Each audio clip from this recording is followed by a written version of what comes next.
This is undoubtedly one of the strangest serial unalivers that you've never heard of. In 1986, a man named Hadden Clark was living with one of his brothers in Bethesda, Maryland, after being discharged from the Navy, basically having no place to go. Well, one day, Hadden's brother decides that he has had enough of Hadden's mood swings, so he decides that he's going to kick him to the curb. But the problem was that Hadden was known for throwing fits when he didn't get his way.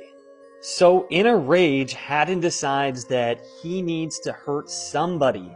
But sadly, that someone would be his brother's neighbor's 6-year-old daughter, Michelle Dorr. So completely unprovoked, Hadden decides that he's going to grab Michelle when nobody is looking. He then unalives this child with a kitchen knife and begins to cannibalize the remains. But the shitty thing here is that he wouldn't be caught until years later before he would be able to strike yet again. Now, back in the 1980s, after Hadden got out of the Navy, he was working as a chef, but things really were not going well in that area, so he was fired from that job.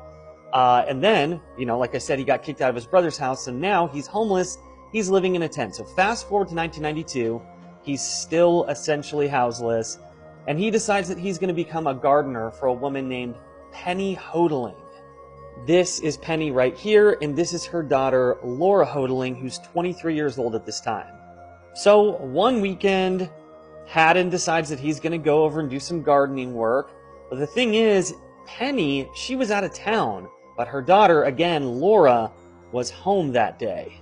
Now again, completely unprovoked, Hadden slips into the house and he decides that he's going to unalive Laura.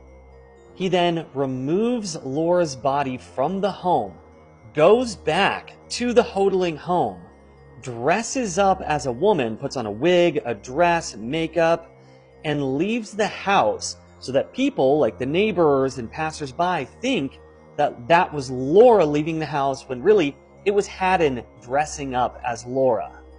But see, the thing is, Hadden was no stranger to cross-dressing because when he was a young kid, his mom, his alcoholic mother, would dress him up like a girl, call him Kristen, and repeatedly announce to her friends that this was her R-worded son.